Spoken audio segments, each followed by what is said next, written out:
안녕하세요. KF-X 한국형 초음속 전투기의 개발을 반대하고 걱정하시는 분들을 위해 KF-X 사업이 성공할 수밖에 없는 이유를 말씀드리겠습니다. KF-X에 있어 수출 역시 주요한 목표이긴 하지만 가장 중요한 건 바로 한국공군의 전력 공백을 막고 향후 한국공군이 소유하게 될 300여 대가량의 미디움급 전투기를 독자 개발하여 외화 유출을 줄이고 기술 축적과 전투기 종속에서 벗어나기 위함이 최우선 목표라는 것을 잊어서는 안 된다. 당장 타이완의 경국 전투기나 일본의 F2, 인도의 마루트, 스웨덴의 비겐 등등 수출 실적은 한 대도 없지만 실패작 소리를 듣기는커녕 최소 평작, 심지어 명작이나 걸작 소리를 듣는 기체들이 한둘이 아니다. 모두 수출 여부와 상관없이 해당 운용국의 현실에 부합하여 역할을 충실히 수행해냈기 때문이며 KF-X 역시 개발에 확고한 당위성이 있는 사업이다. 게다가 설사 수출길이 막힌다고 해도 한국 공군 자체 수요만으로도 향후 최대 300대까지 생산될 여지가 있다. KF-16은 수명 연장을 거치고 성능 개량 사업을 받더라도 2040년 초중반에는 모두 퇴역해야 한다. 또한 F-4E 역시 그 시기가 되면 더 이상 운용할 수 없으며 한국 공군이 주변국인 중 1러에 대응하기 위한 전투기 대수는 최소 430대가량이 소요되며 한반도 전역을 커버하기 위해선 600대가량의 전투기가 필요하다. 결론은 로우급, 하이급을 제외한 미디움급의 소유만 300여 대 이상이 예상되기 때문에 수출이 되지 않는다고 하더라도 절대 손해보는 사업이 아니며 KF-X는 차후 계속해서 성능 개량 사업과 후속 기종 사업을 벌일 예정이고 공동개발국인 인도네시아가 최초 도입 물량 50대를 가져가기에 완전히 수출이 되지 않는 것도 아니다. 만약 KF-X가 만족할 만한 성능이 나온다면 인도네시아 역시 넓은 영공을 방어하기 위해 추가 도입이 필요할 것이며 KF-X가 성공만 한다면 한인리의 물량으로도 투자된 예산 이상의 수익을 뽑을 수 있다. 자체 생산 300대면 라팔보다도 많은 양이며 인도네시아 50대 수출은 라팔과 그리펜이 단 한 번도 성사시켜보지 못한 규모의 계약이다. 절대 우습게 볼 게 아니다.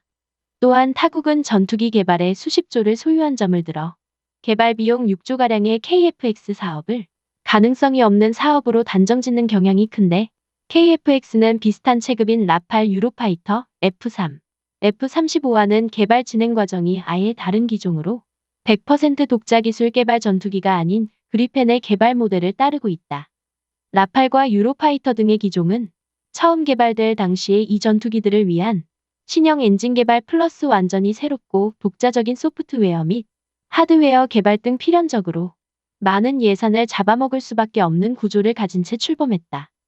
그러나 KF-X는 그리펜과 마찬가지로 독자 개발이 가능하거나 진행 중인 부분만 국산 장비를 개발하여 탑재하고 전투기 개발에 있어서 가장 많은 예산과 시간을 소비하는 엔진을 독자 개발하는 대신에 외국산 엔진 도입으로 결정지었고 KF-X에 들어가는 수많은 장비의 개발에 외국 기술 도입을 주저없이 받아들이며 한국이 개발하지 못하는 장비와 기술은 외산을 직도입하고 이후 블록 2에서 3의 개량으로 완전한 독자 기술로 개발된 장비를 탑재한다는 계획을 가지고 있다. 언뜻 보면 그게 그것 같지만 이것은 대단한 차이점을 가진다. 보통 전투기 개발에 있어 예산과 시간을 가장 많이 잡아먹는 게 새로운 장비 플러스 신형 엔진의 개발인데 한국은 기술력의 부재로 이것을 무리하게 독자 개발하여 리스크를 안고 가는 것 대신에 블록 1은 외산 기술을 적극적으로 도입하여 리스크를 낮추고 단계별 블록 개발 계획에 의해 국산화율을 높이려는 방안을 추진하고 있다. 그리펜 역시 초기 그리펜 CD형도 이러한 방식으로 개발되었으며 결과적으로 기체의 코스트와 개발 비용을 절감하는 효과를 누렸다.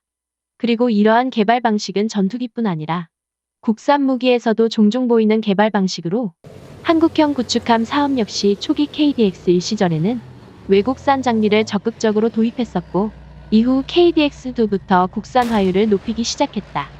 K1 전차 역시 마찬가지로 K1, A1, A2, K1, E1부터 국산화율을 높였으며 이후 국내 독자 기술로 K2 전차를 개발하는 등의 높은 국산화율을 보여주고 있다. KF-X 사업의 개발비가 6조에 불과하긴 하지만 그렇다고 해서 비판론자들 말처럼 F-35의 10분의 1밖에 안 되는 돈으로 날로 먹으려는 사업이 절대 아니다. 애초에 F-35 사업비 자체가 이상하게 뻥튀기 된 결과물이기 때문이다. 기본적으로 VTO 일기체까지 포함된 3군 통합 전투기를 개발하는 사업과 일단은 공군 전용 기체를 만드는 사업의 소요 비용이 같을 수도 없고 똑같은 전투기 개발 사업이라도 엔진 개발이 잡아먹는 비중은 엄청나다.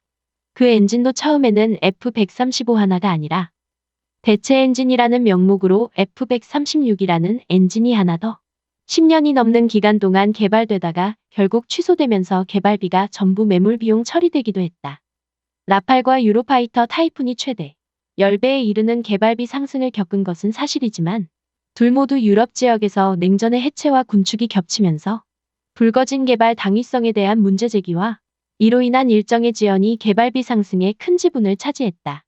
중국, 일본, 러시아 사이에 끼어서 3세대 이상 전차와 자주포를 4자릿수로 갖추고 전술기 500대로도 부족하다고 하는 한국과는 환경이 완전히 다르다.